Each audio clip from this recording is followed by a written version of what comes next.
Hey guys! As usual with this show, we're going to be talking about metas of the past for a brief second.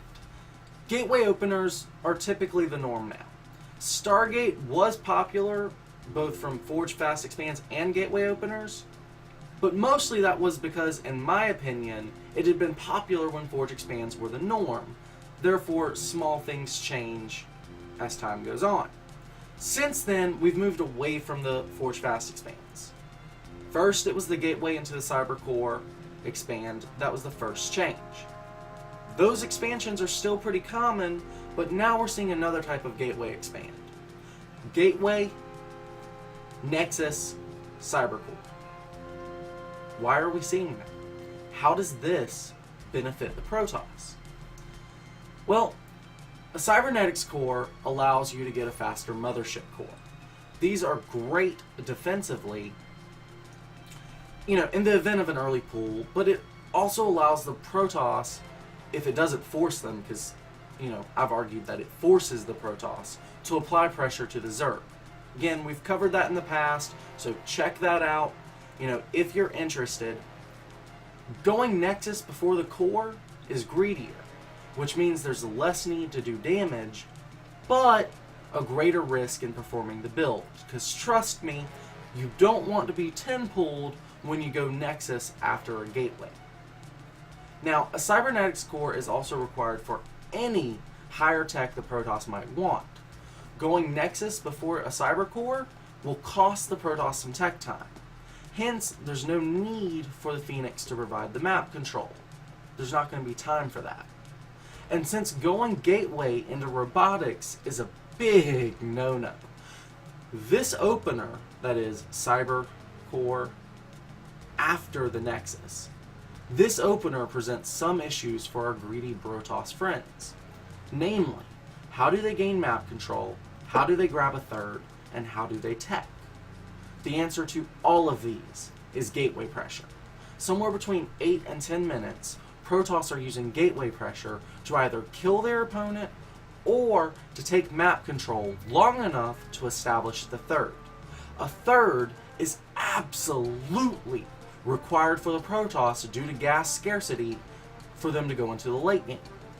The entire crux of any Protoss strategy in PvC that is opened Gateway into Nexus into Cybercore occurs in aggression between 8 and 10 minutes. Okay, so first off, guys, I want you to understand that the exact build order is not that important. Sometimes Targa will go hatch first, sometimes he'll go pull first, but we're going to cover the basics here just for, the sake of being thorough, but all these timings and, specific patterns and whatnot will be available in the show notes. I'll include a link or put them in the description, something like that. Either way, so far, I'll pause this at 3:30, but so far we've seen pull, hatch, gas. It's hatchery first at 15 supply, followed by pull at 16, followed by gas at 17. Very standard opener. At 3 minutes and 30 seconds, Targa gets a strong read on his opponent Little Bow. He sees how long this Nexus has been building. He sees, this information right here. For this Nexus to have been building this long, a Cyber Core cannot have been built yet. You're going to approach a Gateway opener into Nexus differently than you will a Gateway opener into Core. They are entirely different builds. The timings work out differently. They have different objectives. Essentially, you could consider them two entirely separate matchups. Because Targa scouts that this is a Nexus into Cyber Core opener, he is going to actually lay down an evolution chamber very early on. This is at the 4-minute, 20-second mark, 26 out of 28 supply. And he's going to do something really weird here. He is actually going to get an upgrade out of the evolution chamber before he even bothers with metabolic boost. I want to take a second and consider this. We're going to basically ask why he does everything he does up to a certain point. Why is it safe for him to do this? He knows his opponent's going gateway.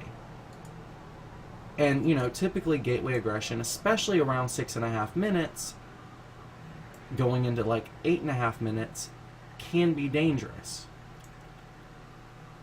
But because this Cyber Core was delayed long enough to get the Nexus, that doesn't matter.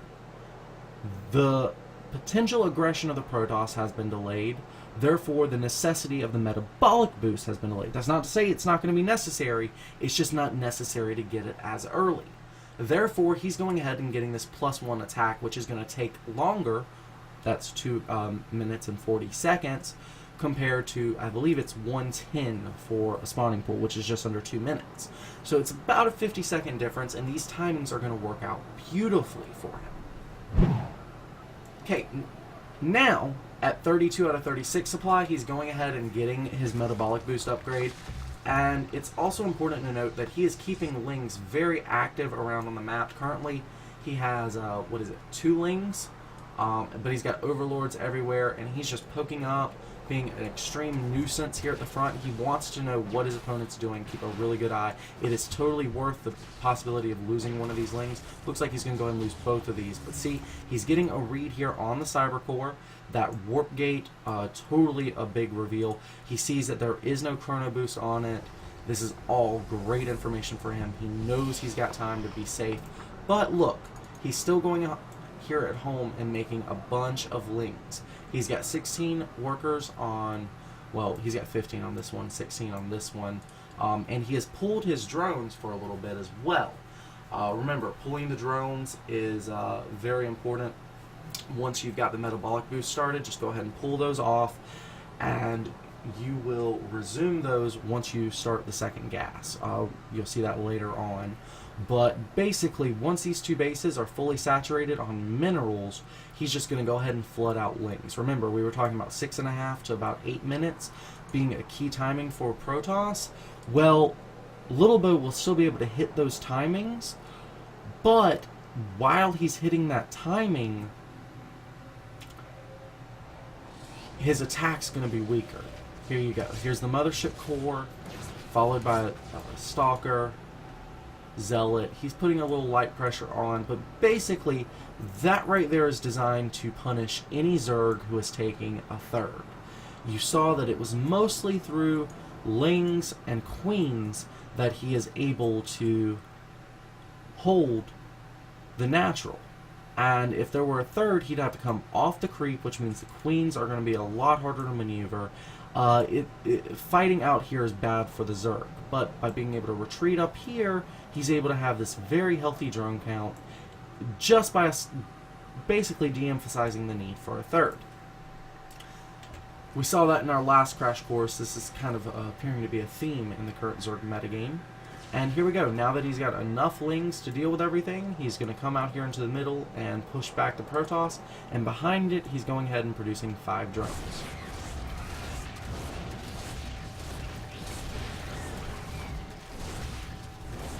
And some nice kiting, but again, just once you hit a certain drone count, or Ling count, you're good. And we've got some more Lings coming in. And notice that he builds the third and then begins producing the Lings. This attack is never really going to stop. It's going to be a constant reinforcement. That's just the benefit of being Protoss. They have to get this pressure going, and then they're going to continue revving it up. You see 2 more gateways in production already. So it's very key to be able to push this back and maintain this ground space. That way you can grab this. If you delay this due to the Protoss being there, you're going to be hurt. So the Lings are crucial, as is the Ling speed, as is the +1 melee. All of these are working out to such a key timing.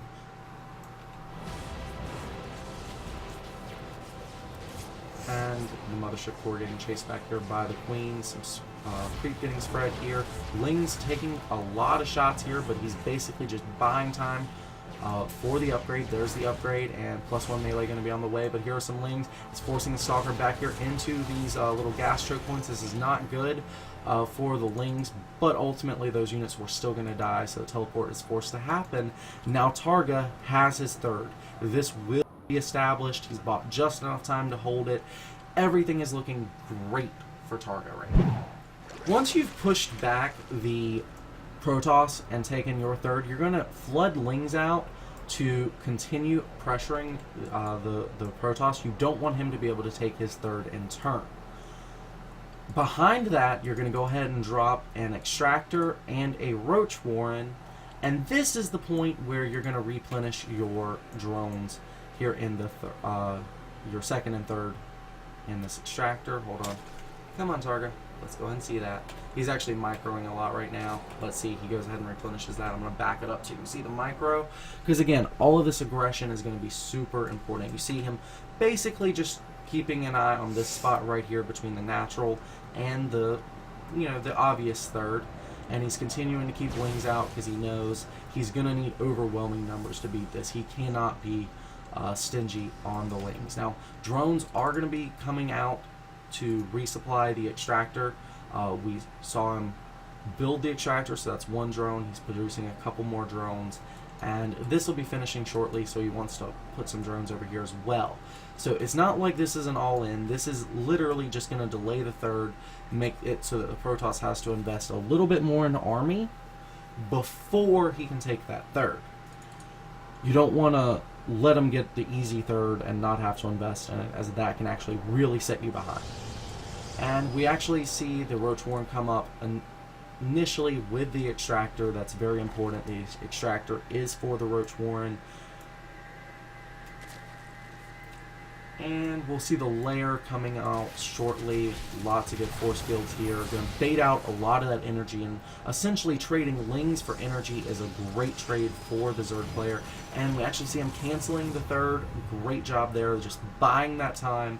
Very important. Around this time, we will see a lair go down. With the lair, we'll see another Extractor. This is the third Extractor, and he's spreading it out, one at each base. Very important to do this.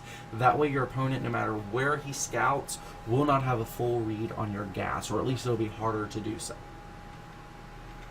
The reason for all this gas is going to be a key transition later and some good upgrades. We should be seeing a +1 ground carapace coming out shortly, followed by another evolution chamber, some roach speed, and overseers. This is your basic, typical roach transition going into the lair. Just speed through that a little bit. And we see the Lings flooding on out over here. The Protoss still doing a fairly bang-up job here, trying to establish this third. And it looks like he will be able to hold that, no problem. Targa's not wanting to overinvest in Lings, so no reason to attack that. He wants to continue producing these drones. Got a good queen count. There's the evolution chamber, the +1 ground carapace we were talking about. And it's interesting that Lilbo is choosing to go Twilight Council. Let's discuss. Twilight Council. Usually used for either Dark Templar or, as in this game, Blink. Blink is lovely against Roachling styles, as Roaches and Lings will both struggle to get to the back of the pack to be able to target down weakened Stalkers. That means Stalkers, as soon as they lose their shield, can retreat, replenish it, and you essentially have the never-ending army. That's the goal here. However, Targa, he's the one setting the pace in this game, not Lilbo, which is kind of backwards. It should be the Protoss with the Targa, with the Zerg, reacting, but no, it really seems like Lilbo's being the reactive one here. And Targa is going to be ready for this. He's going to go into Infestors, and that's going to be the beauty of this. You don't see a Roachling Infestor style anymore, and is actually really strong in today's meta.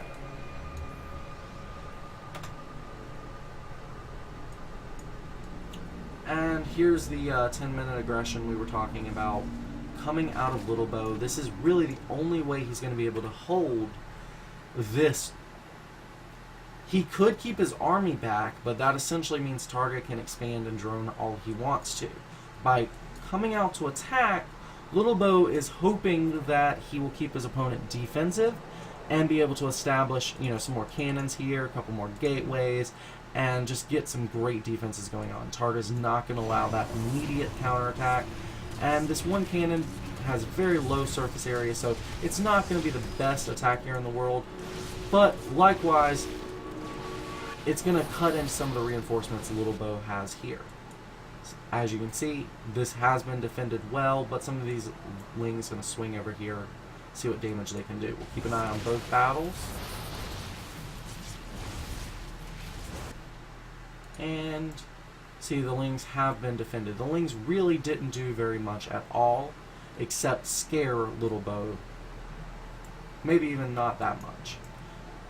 Now let's take a look at this battle primarily. Mothership Core has been the main focus of the Queens, the Roaches and Lings, doing a good job picking everything else off. And as soon as that attack is ended, Targa is up 15 supply. His opponent only has 6 Stalkers, 8 Sentries, and 1 Mothership Core. Whereas Targa can basically do whatever he wants. He's got his third base, where Little Bow has no higher end tech. His best bet is Blink, which isn't even done yet. He's working on +2 weapons, but there's still, what, more than 2 minutes until that's going to be complete. What really does Little Bow have except this third base? Well, this is what Targa's going to do about that.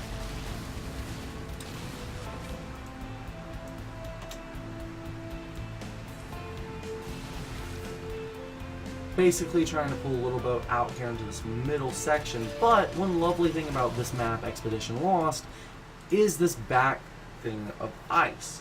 Now, not every map has this, but this is still a good strategy for most maps. I won't say all maps, but most maps. Because there are always points in your opponent's infrastructure that can be targeted by Roach Ling. And if there isn't, then you're able to sit back, take a fourth, get the tech you want undisturbed. Just hold the map control with the Roaches and the Lings, as your opponent's not going to be able to move out. We saw his army count. If he engages in open terrain, Targa can win this. But, you know, this is Targa. He likes to do something like this, so it still works in every other game. So, behind this, we've got the 4th base. So this is just a distraction to begin with. Again, this is holding map control, making Little Bow come out onto the map, or risk losing everything. And here's the distraction. Boom. Right into the fog of war, gets a good surround, forces a lot of force fields, but there are no more. There's not enough energy for a recall just yet. But here are the Roaches, the Lings, peeling away. There's the recall energy, and he is keeping that energy count low. Again, this is still extremely weak. There's a little bit of a harassment over here. And this is going to be cleared up nicely. There's the robotics facility, and he is totally vulnerable here in this main base. Now, behind all of this, we've got an infestation pit, we've got 2-2 upgrades, the 4th base, a macro hatch. Targa not throwing all his eggs in this basket, just trying to keep his opponent occupied, the tech low, the army count low, the energy low. He's just playing a beautiful game, but this is not a requirement. This is just icing on the cake, remember that.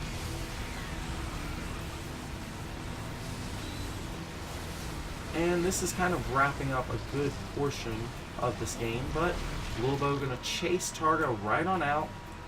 Got some units here destroying the probe count, keeping these guys off gas. That's very crucial. And there's the pathogen lands. This right here is going to be the nail in Little Bow's coffin should the game progress that far. But it's always important to know where the transition is going to be. And these Roaches moving along really nicely. Hive will be coming up soon. And yeah, it's just a very basic transition from here. After the Infestors, you know, you can go Broodlords, Mutatech switches. All your tech avenues are pretty much open to you. Ultralisks, pretty good with the Infestors. But ultimately, you know, you're going to want to go for the Broodlords.